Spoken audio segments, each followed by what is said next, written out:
Playing putt-putt on a cruise ship? Is that really a good idea?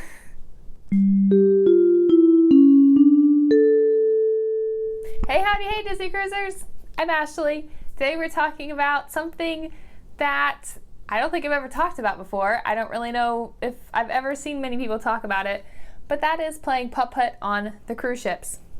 Putt-putt, miniature golf.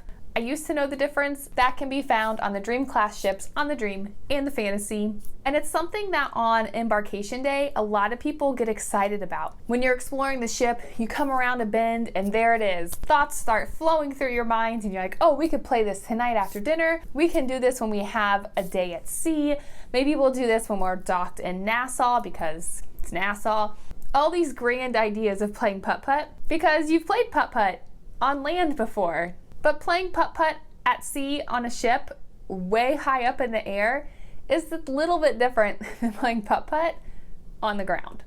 The putt-putt course is very cute. They have two different paths you can take when you are at a hole. You have the way that Goofy would hit the ball into the hole, and then you also have the way that Max would hit the ball into the hole. At first glance, you might think, oh, maybe Goofy's version of getting to the hole is more difficult than Max's because Max is the kid. However, I think they're both the same amount of difficultness.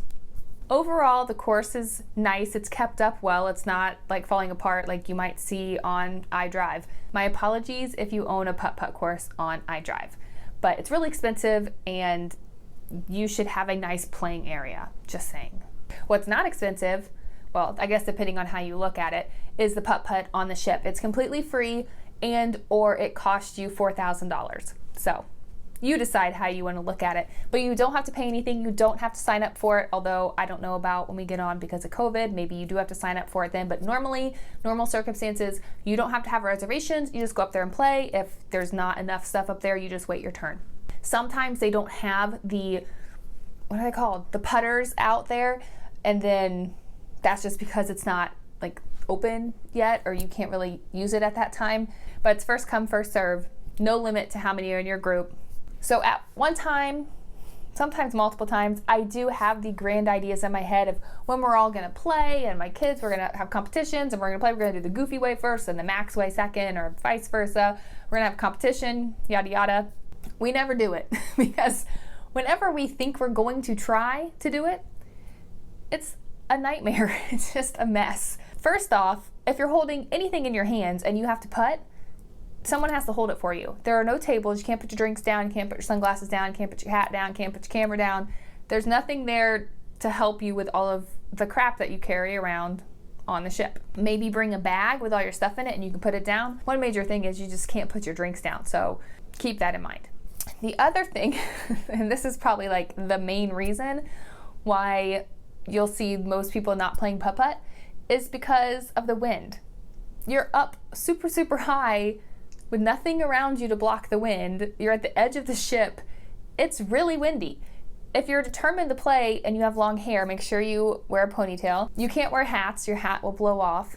Sometimes my sunglasses have blown off when I'm out there, but it's really windy. It's almost not almost not fun, but it kind of just makes it not very fun to play because it's so windy.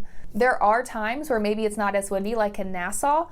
Then you're dealing with direct sun. There's no shade over it and the sun just kind of shoots down. So if you can find a cloudy day at a port where you don't want to get off and it's not windy, that might be a good option. Even if your hair's like in a ponytail, like flips in your eyes and pokes you. And I know you know what I'm talking about if you have hair that goes in a ponytail.